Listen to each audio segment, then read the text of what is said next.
How do I deal with what I'm feeling? Maybe I just don't. নমস্কার বন্ধুরা, বিন্দাস রান্নাঘরের চ্যানেলে আমি শম্পা, সবাইকে স্বাগত। আজকে আরেকটা নতুন রেসিপি নিয়ে এসেছি আপনাদের কাছে। তো পালং পনির কি করে করা যায় চলুন একবার রেসিপিটি শুরু করা যাক।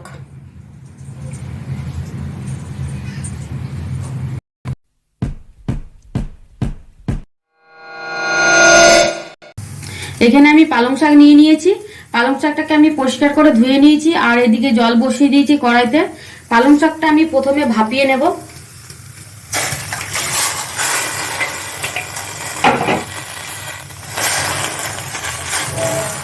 যতক্ষণ না ভাপানো হয় আমি ততক্ষণ একটু পালং শাকটা ফুটিয়ে নেব।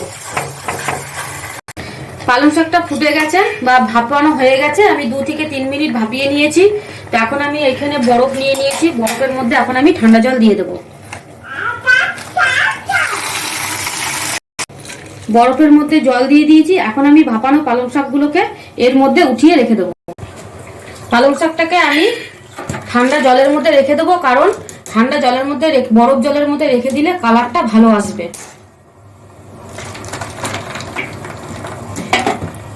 বরফ জলের মধ্যেও আমি 2 থেকে 3 মিনিট রেখে দেবো। কড়াই বসিয়ে দিয়েছি, কড়াইতে এখন আমি তেল দিয়ে দিচ্ছি। আমি সাদা তেল ব্যবহার করব। তেল গরম হয়ে গেছে, এখন আমি তেলের মধ্যে পেঁয়াজ কুচি দিয়ে দিচ্ছি। পেঁয়াজটাকে একদম ছোট ছোট করে কুচিয়ে নিয়েছি। পেঁয়াজটাকে হালকা লাল লাল করে আমি ভেজে নেব।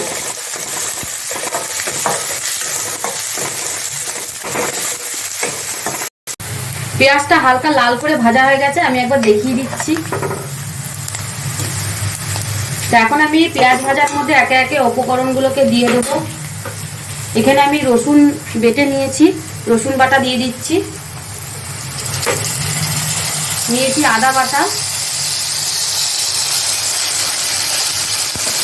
লঙ্কা বাটা দিয়ে আমি ভালো করে মশলাটাকে কষিয়ে নেব।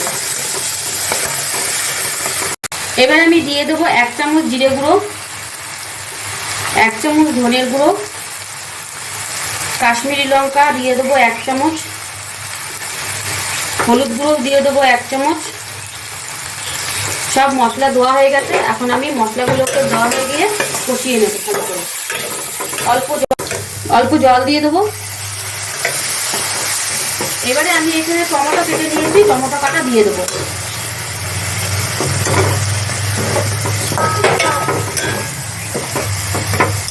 আর দিয়ে দেবো অল্প গোলমরিচ। আমি গোলমরিচটা অল্প দেবো, যেহেতু এখানে লঙ্কা বাটা দিয়েছি।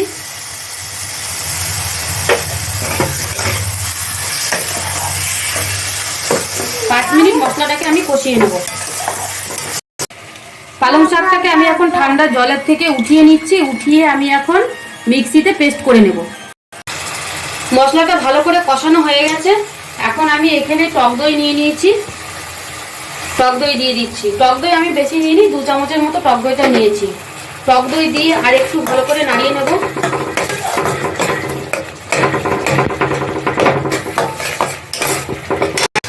দিয়ে দিচ্ছি এবারে আমি অল্প গরম মশলা।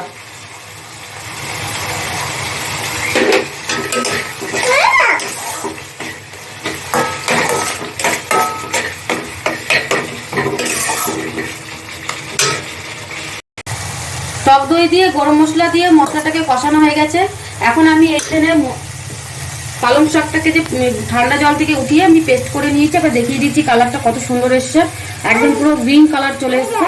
এখন আমি দিয়ে দেবো, ঢাললেই আপনারা বুঝতে পারবেন কালারটা কত সুন্দর এসছে।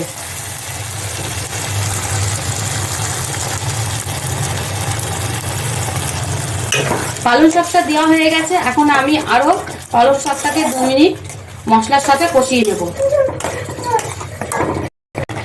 অল্প জল দিয়ে দিচ্ছি। এবারে আমি স্বাদ মতো নুন দিয়ে দেব।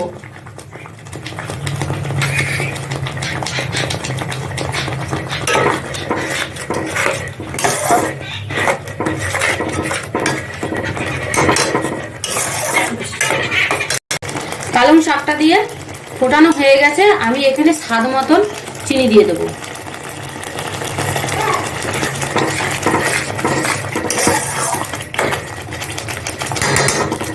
এবারে আমি এখানে পনির ছোট ছোট করে টুকরো করে কেটে রেখেছি, দিয়ে দেবো। পনিরগুলোকে আমি ভাজিনি, আপনারা চাইলে পনিরগুলো হালকা করে ভেজেও নিতে পারেন।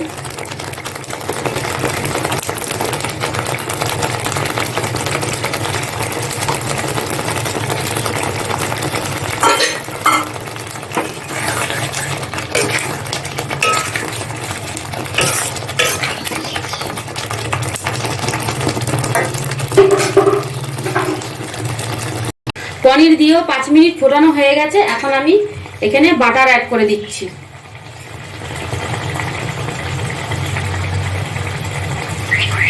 আপনাদের কাছে হাতের সামনে যদি বাটার না থাকে তাহলে এখানে ঘি অ্যাড করে দিতে পারেন। বাটার দিলে একটু বেশ আরো স্বাদটা সুন্দর হয়।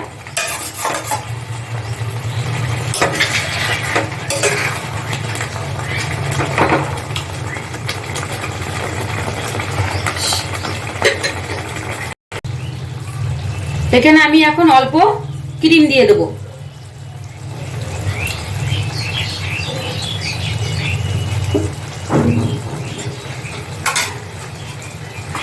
তো পালং পনির রেসিপি রেডি। আমি এখন আপনাদেরকে গরম গরম সার্ভ করে দেখাবো। পালং পনির রেডি। তো আমি এখানে আপনাদেরকে গরম গরম সার্ভ করে দেখিয়েছি। আর ওপর দিয়ে আমি আবারও ক্রিম দিয়ে দিয়েছি। আপনারা চাইলে দিতেও পারেন, নাও দিতে পারেন। ক্রিম দিলে একটু ভালো লাগে। আর অবশ্যই আপনারা ঘরে করে খান, খুবই ভালো লাগবে। আর কমেন্ট করে জানাবেন কেমন হয়েছে পালং পনির। তো এইখানে আমি রেসিপিটা শেষ করলাম।